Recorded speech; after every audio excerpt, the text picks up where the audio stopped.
changes everything for Harry. Hogwarts is no longer a school. It's a war zone. Gryffindor is no longer a house of friends. It's a house of death. The worst kind of house. And Voldemort will not back down until Harry is in his pasty white grasp.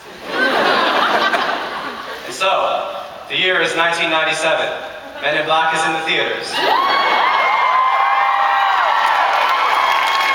Harry Potter is in the Forbidden Forest.